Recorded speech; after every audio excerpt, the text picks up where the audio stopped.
చదివింది 10వ తరగతే. బీటెక్ గ్రాడ్యుయేట్ను మించిపోయేలా ఉంది టాలెంట్. ఆ టాలెంట్ను మంచి పనులకు వాడుకుంటే బాగుండేది, కానీ అమ్మాయిల్ని వేధించడానికి వాడుకున్నాడు. ఆ పల్లెటూరు కేటుగాడు ఫేస్బుక్, వాట్సాప్ వాడటంలో దిట్ట. ఎవరికీ అంతుచిక్కని డేటాను క్షణాల్లో సేకరించేస్తాడు. ఇలా వందల మంది అమ్మాయిలకు చెమటలు పట్టించేశాడు. పట్టుకుందాం అనుకున్న ఎస్ఐకి చుక్కలు చూపించాడు. ఈ కేటుగాడి బారిన పడ్డ ఆ ఎస్ఐ కూడా బాబోయ్ కాపాడండి అంటూ పోలీసులకు మొరపెట్టుకున్నాడు. సైబర్ క్రైమ్ పోలీసుల విచారణలో తన నేరాల చిట్టా విప్పాడు ఈ కేటుగాడు. ఇంతకీ ఎవరా కేటుగాడు, ఏం చేశాడో చూడండి.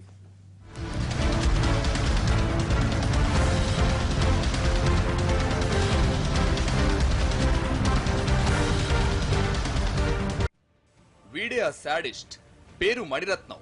తూర్పుగోదావరి జిల్లా కొవ్వూరుకు చెందిన మణిరత్నం చదివింది 10వ తరగతే.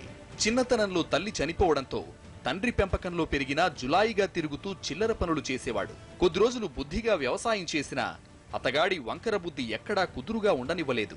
తనతో పాటు చదువుకునే ఫ్రెండ్స్ అంతా కంప్యూటర్లో మునిగి తేలుతుంటే తాను పొలం పనులు చేయడమేంటి అనుకున్నాడు. తన క్లోజ్ ఫ్రెండ్స్ తో కంప్యూటర్ను ఎలా వాడాలో తెలుసుకున్నాడు. ఇక ఫేస్బుక్, వాట్సాప్ పట్టుకుంటే టైమే తెలియదని ఫ్రెండ్స్ చెబుతుంటే విన్న మణిరత్నం కొద్ది రోజుల్లోనే ఫేస్బుక్ అకౌంట్ ఓపెన్ చేసి తన ఫ్రెండ్స్ చెల్లెళ్లకే చుక్కలు చూపించాడు. ఫేస్బుక్ లో అమ్మాయి ఫోటో కనిపిస్తే చాలు హాయ్ అంటూ మాటలు కలిపి ఆ తర్వాత శాడిజం చూపడంలో ఈ మణిరత్నానికి మించినోడు ఉండడంటే నమ్మండి.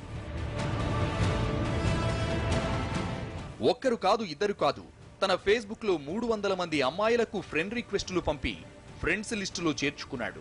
మొదటి 2 రోజులు బుద్ధిగా మాట్లాడి తనతో క్లోజ్ గా చాటింగ్ చేస్తున్నారు అనిపించగానే బూతు బొమ్మలు, బూత్ మెసేజ్లు పంపేవాడు.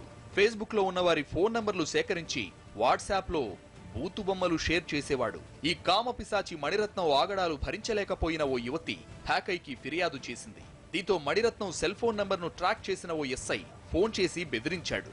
ఎస్ఐకి నాకన్నా ఎక్కువ టెక్నాలజీ తెలుసా అనుకున్న ఈ కేటుగాడు మరుసటి రోజు అదే ఎస్ఐకి ఫోన్ చేసి, నీ పేరు ఫలానా, నీవు ఫలానా డిపార్ట్మెంట్ లో ఎస్ఐగా చేస్తున్నావు, నీ కూతురు ఎక్కడెక్కడికి వెళ్తుందో కూడా నాకు తెలుసు అంటూ చెప్పడంతో ఆ ఎస్ఐకి చెమటలు పట్టాయి.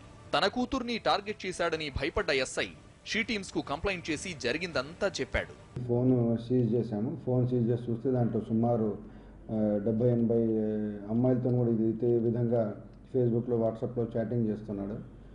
ఫేస్బుక్లో, వాట్సాప్లో నంబర్స్ కలెక్ట్ చేసి వాళ్ళందరినీ వేధిస్తున్నాడు. ఏదో విధంగా వల్గర్ మెసేజెస్, ఆప్సీన్ మెసేజెస్ పెట్టి, ఆప్సీన్ ఫోటోలు పంపించి చాలామంది అమ్మాయిని వేధిస్తున్నాడని తెలిసింది. 300 మంది అమ్మాయిల జీవితాలతో ఆడుకున్న ఇతగాడు ఏకంగా ఎస్ఐకే షాక్ ఇవ్వడంతో స్పెషల్ టీమ్స్ రంగంలోకి దిగాయి. తూర్పుగోదావరి జిల్లా కొవ్వూరుకు వెళ్లిన సైబర్ క్రైమ్ పోలీసులు ఎటకేలకు నిందితుడు మణిరత్నంను అదుపులోకి తీసుకుని హైదరాబాద్ కు తీసుకొచ్చారు. నిందితుడిని విచారిస్తే అమ్మాయిలను ఎలా బ్లాక్ మెయిల్ చేసింది పూసగుచ్చినట్టు చెప్పుకొచ్చాడు. రేపల్లిలో పోలీస్ కస్టడీ తీసుకొని ఇంకా అమ్మాయిలను ఎవరైనా వేధించారో వాళ్ళని కూడా ముందుకు తీసుకొచ్చి ఎఫ్ఐఆర్లు కట్టి ఇతని మీద పీడీ యాక్ట్ పెట్టడమో లేకుంటే రౌడీ షీట్ ఓపెన్ చేయడమో వచ్చే వారంలో మేము అతన్ని చేస్తాం. మేము అందరినీ రిక్వెస్ట్ చేస్తున్నాం, ఇట్లాంటి ఆ సమయం మీకు కూడా ఏదైనా మెసేజ్ పంపిస్తే ముందుకు వచ్చి కంప్లైంట్ మాకు ఇస్తే will register further FIRs and take necessary action. చూశారుగా, ఫేస్బుక్ లో ముక్కు మొహం తెలియని వాళ్లు పంపిన ఫ్రెండ్ రిక్వెస్ట్ ను యాక్సెప్ట్ చేస్తే ఇలాంటి శాడిస్టులే తగులుతుంటారు. జాగ్రత్త. అపరిచిత వ్యక్తుల్ని ఎంత దూరం ఉంచితే అంత మంచిది. మణిరత్నం శాడిజం ఏంటో తెలిసిందిగా, సో బీ కేర్ఫుల్.